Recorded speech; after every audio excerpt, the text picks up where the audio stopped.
வணக்கம். இன்னைக்கு நம்ம என்ன திரைப்படத்தோட விமர்சனம் பார்க்க போறோம் அப்படின்னு பாத்தீங்கன்னா ஏஆர்எம் நம்ம ஜித்தின் லால் அவரோட டைரக்ஷன்ல திபு நிமன் தாமஸ் அவரோட மியூசிக்ல நம்ம டொவினோ தாமஸ் அவர்கள் நடிப்புல வெளியான படம் தான் ஏஆர்எம்.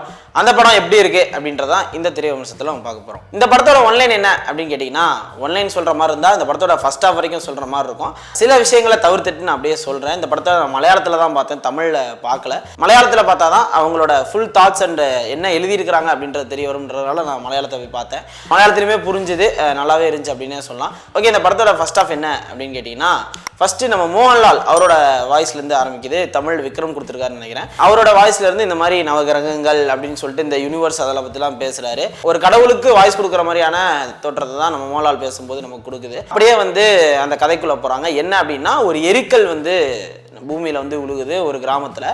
அது விழுகும் போது அந்த இடமே ஒரு பள்ளமாகி அது அப்புறம் நீர் தேங்கி அப்படின்ட்டு பல காலங்களா போய்கிட்டு இருக்கு. அந்த ஊரோட ராஜா அதை தோண்டும் போது அந்த எரிக்கலோட பீஸ் கிடைக்குது. அப்ப அதை நுணுக்கி ஒரு சிலை செய்யலாம் அப்படின்னு சொல்லிட்டு அந்த பல வேதங்கள் போதங்கள்லாம் போதிச்சு ஒரு சிலை ஒன்று செய்கிறாங்க.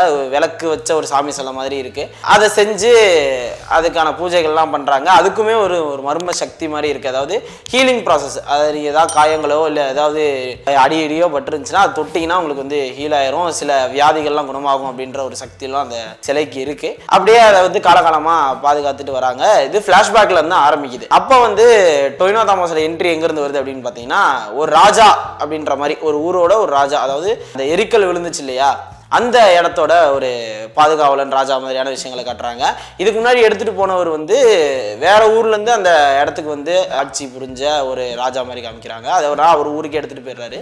அது எங்க ரிவீல் ஆகுது அப்படின்னு பாத்தீங்கன்னா, இதுக்கு முன்னாடி எடுத்துட்டு போனார் இல்லையா, அந்த ராஜாவோட ஒரு சிற்றரசருக்கு ஒரு ஆபத்து ஏற்பட்டுரும். அப்ப டொவினோ தாமஸ் காப்பாத்தி போகும்போது சொல்லுப்பா அவனுக்கு என்ன வேணும் அப்படின்னு கேட்கறாங்க. அப்போ இந்த மாதிரி எங்களோட அந்த சாமி சிலை வேணும், நீங்க இங்க இருந்தானே எடுத்துட்டு போனீங்க, அது எங்களுக்கு வேணும் அப்படின்னு சொல்லி கேட்கும்போது ராஜா அதை எடுத்து கொடுக்குறாரு. அங்க போயிட்டு இவர் காட்டுறாரு டொவினோ தாமஸ், பாருங்க நான் வாங்கிட்டு வந்துட்டேன் அப்படின்ட்டு. அங்கதான் ஐஸ்வர்யா ராஜேஷ் அவரோட என்ட்ரி. இந்த பிளாஷ்பேக் உள்ள டொவினோ தாமஸுக்கு பேரா அப்படின்ற மாதிரி காமிக்கிறாங்க. அங்க அம்மா போட்டுருது. அங்க அம்மா போட்டதுக்கு அப்புறம் இந்த மாதிரி என்ன செலவு வந்ததுக்கு அப்புறம் இப்படி நடக்குது அப்படின்னு சொல்லிட்டு சில விஷயங்கள் நடக்கும்போது இதுக்கு முன்னாடி வச்சிருந்தாருல ராஜா, அவர்கிட்ட ஒரு ஓலைச்சுடி வருது. அந்த ஓலைச்சுடி பொறுத்தவரை ஷாக் ஆகுறாங்க. அப்படியே அந்த ஃப்ளாஷ்பேக் அதோட முடியுது. அதையே அடிச்சுட்டு அது எங்கேயோ காணா போயிடுறாரு. இப்படி ஒரு பக்கம் இந்த கதை போயிட்டு இருக்கும் போது இன்னொரு பக்கம் இன்னொரு கதை காட்டுறாங்க. அது இப்போ நடந்துட்டு இருக்க ஒரு டொவினோ தாமஸ் கதை மாதிரி. அவங்களுக்கும் கீர்த்தி ஷெட்டிக்கும் உள்ள காதல் மாதிரி. அதாவது கீர்த்தி ஷெட்டி அந்த ஊர்ல இருக்கிற ஒரு வழக்கம் போல அந்த ஜமீன்தார் பொண்ணெலாம் லவ் பண்ணுவாங்கல்ல, அது மாதிரி இவரும் டொவினோ தாமஸும் அந்த ஜமீன்தார் பொண்ணா வரக்கூடிய நம்ம கீர்த்தி ஷெட்டியை லவ் பண்ணிட்டு இருக்காங்க. அதுக்கு சில பிரச்சனைகள் நடக்குது. ஊர் டொவினோ தாமஸ் அவர்கள் ஒதுக்கி வச்சிருக்கோம். ஏன் அப்படின்னா, அவரோட தாத்தா பயங்கர ஒரு திருடரா இருந்திருப்பார். அதாவது ஒரு சூப்பர் பவர் உள்ள ஒரு மந்திர தந்திரங்கள் தெரிஞ்ச ஒரு திருடரா இருந்திருப்பாரு. திடீர்னு ஃபிளாஷ் மாதிரி ஓடுவாரு, வருவாரு, போவாரு.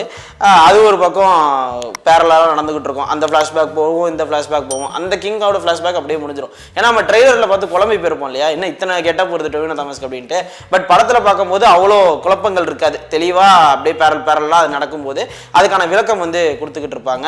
இப்படி ஒரு பக்கம் போய்கிட்டு இருக்கும். இந்த மாதிரியான ஃபர்ஸ்ட் ஹாஃப் போயிட்டு இருக்கும்போது எங்க இன்ட்ரோல் பிளாக்கா முடியுது, செகண்ட் ஹாஃப் எங்க தொடங்குது அப்படின்னா, அந்த சிலைக்கு ஒன்று நடந்திருக்கும். அது ஃபேக்கா அப்படின்ற ஒரு விஷயங்கள்லாம் ஒன்று நடக்கும். ஸ்பாய்லர் தான், பரவாயில்ல. ஒரிஜினல் எங்க அப்படின்னு தேடக்கூடிய ஒரு விஷயங்கள் நடக்கும். அதுதான் செகண்ட் ஹாஃப். ஒரிஜினல் கண்டுபிடிச்சாங்களா இல்லையா, அதுக்கப்புறம் நடுவில் எதிரிகள் யாரு, ட்விஸ்ட் அண்ட் டர்ன்ஸ்லாம் நிறையா இருக்கு. இதுதான் படம். கிட்டத்தட்ட ஒரு 2.5 மணி நேரம் படம். ஆனால் லைட்டா போர் அடிக்கிற மாதிரி இருக்கும். ஏன்னா ஃபுல் கதையுமே சொல்லுவாங்க என்ன நடந்துச்சு, எங்க போச்சு. ஏன்னா பார்ட் 2லாம் இல்லையா, இல்லை மற்ற படங்கள் மாதிரி இல்லை நான் பார்ட் 2 சொல்லிக்கிறேன்னு சொல்லி கூட முடிக்கலாம். பட் இதுல இல்லாமல் இதுதான் கதை அப்படின்னு சொல்லிட்டு ஒரே பார்ட்ல வச்சிருக்காங்க. கொஞ்சம் ஸ்லோவா போற மாதிரி இருக்கும். என்னடா 2.5 மணி நேரமே ஸ்லோவா போகுதுன்ற மாதிரி இருக்கும். ஆனால் கதையோட போறதுனால உங்களுக்கு எந்த விதத்திலும் இருக்காது. அதே மாதிரி இந்த லவ் சீக்வன்ஸ் தேவையில்லாம வருது, அதுவும் கிடையாது. எப்படி மலையாளத்துல மட்டும் இப்படி ஒரு படம் பண்றாங்க அப்படின்ற ஒரு கேள்வியுமே நமக்கு எழுது. ஏன்னா நம்மளும் தான் பண்றோம், கமர்ஷியலா இன்னும் பண்றோம். அவங்க 3Dலாம் வேற கொண்டு வந்துட்டாங்க. அவ்வளோ விஷுவல்ஸ் எஃபெக்ட்ஸ் எல்லாம் பயங்கரமா இருக்கு. நம்ம இங்க இன்னும் கமர்ஷியல்ல இன்னும் பழைய கதைகளை வச்சு ஓட்டிட்டு இருக்கோம். அவங்க கமர்ஷியல்ல புது புது கதைகளை கொண்டு வராங்க. பழைய கதையா இருந்தாலும் அதுல சில ட்விஸ்ட் அண்ட் டர்ன்ஸ்லாம் யூகிக்காத மாதிரியான விஷயங்கள் இருக்கு. அது என்னன்னு தெரியல, கம்பேரிசன் பண்ணக்கூடாதான். பட் அந்த சைடு எனக்கு ஏதோ இப்போ ரீசெண்டாக நிறையா நல்ல படங்கள் வந்துட்டு இருக்கிற மாதிரியான ஒரு ஃபீல் இருக்கு. இப்படி இந்த செகண்ட் ஹாஃப் நகருது. இதுதான் கதை. இந்த படத்தில் முக்கியமான ப்ளஸ்ல என்ன அப்படின்னு கேட்டிங்கன்னா, ஃபர்ஸ்ட் டொவினோ தாமஸ் அவரோட ஆக்டிங் பயங்கரம். கிட்டத்தட்ட 3 கெட்டப் சொன்னேன்ல, 3 கெட்டப்லையுமே டிஃப்ரெண்ட் ஆக்டிங் கொடுத்துருப்பாரு. ஃபர்ஸ்ட் அந்த ராஜாவை வருவார், அப்புறம் அந்த திருடனா வருவார், அப்புறம் திருடனுக்கு பேரானா 3 கெட்ட போட்டு விட்டுருப்பாங்க. 3த்துலையுமே டிஃப்ரெண்ட் ஆக்டிங் கொடுத்துருப்பாரு. மெயினாக அந்த நடுவில் அந்த திருடன் தாத்தாவாக வரக்கூடிய டொவினோ தாமஸ் தேட்டரில் மிரட்டி விட்டாரு. அவருக்கான பேக்ரவுண்ட் ஸ்கோர்லாம் பயங்கரமாக இருக்கும். அது ஒரு ப்ளஸ். இன்னொன்று பக்கம் ஐஸ்வர்யா ராஜேஷ் அவங்க சின்ன போர்ஷன் தான், ஆனால் அதை கரெக்டாக பண்ணிட்டு போயிட்டாங்க. கீர்த்தி ஷெட்டி அவங்களுக்கும் டொவினோ தாமஸுக்கும் உள்ள லவ் போர்ஷன்ஸ் வந்து எந்த இடத்துலையுமே தகட்டாத வரைக்கும் கொஞ்சம் சிங்கிள்ஸாக போகிறவங்களுக்கு வைத்தறிச்சலாகவும் இந்த மாதிரி எரிஞ்சிட்டு வர வேண்டியதான், அந்த மாதிரியான சீன்ஸ் தான் இருந்துச்சு. சில இடத்துல ஒர்க் ஆச்சு, சில இடத்துல ஒர்க் ஆகல. நான் மலையாளத்தில் பார்த்தனால எனக்கு சரியா தெரியல. நான் நிறைய பேர் சிரிச்சாங்க, எனக்கும் சில காமெடி மூமெண்ட்ஸ்லாம் இருந்துச்சு அந்த படத்தில், நல்லாவே இருந்துச்சு. அவரும் பயங்கரமாக பண்ணியிருந்தாரு.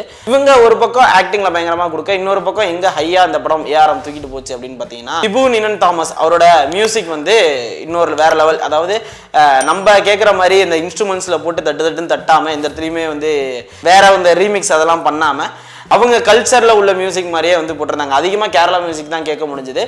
அதையும் தாண்டி இந்த ஹை மூமெண்ட்ஸுக்கான தீ மியூசிக்கும் வந்து பயங்கரமாக போட்டிருந்தாரு. எல்லாருமே வந்து தீ மியூசிக் வந்து ரொம்ப ரசிச்சாங்கன்னே சொல்லலாம். மலையாள நேரத்தில் வந்த பாடல்களும் சரி, அதுவுமே வந்து நல்லாவே இருந்துச்சு, கேட்குற மாதிரி தான் இருந்துச்சு. எந்த இடத்துலையுமே வந்து என்னப்பா அதர் லாங்குவேஜ் பாட்டு கேட்குற மாதிரியான ஒரு ஃபீல் கிடையாது. ஏன்னா பெரிய சிமிலராக இருக்காது நம்ம மலையாளத்துக்கும் தமிழுக்கும், அதனால் ரசிக்க முடியாதான் இருந்துச்சு. இப்படி ப்ளஸ் பாயிண்ட்ஸாக இருக்கும்போது மைனஸாக என்ன இருக்குது அப்படின்னா, நான் சொன்ன மாதிரி எப்பவுமே வந்து இல்லை, கொஞ்சம் சில இடத்துல கதைகள் நீளமாக போகிறதுனால லேகாக இருந்த மாதிரியான ஃபீல் இருந்துச்சு. அது ஒரு பக்கம். இன்னொன்று என்ன அப்படின்னு சொன்னால், இந்த படத்தில் வில்லன் அப்படின்றது வந்து யாருமே கிடையாது.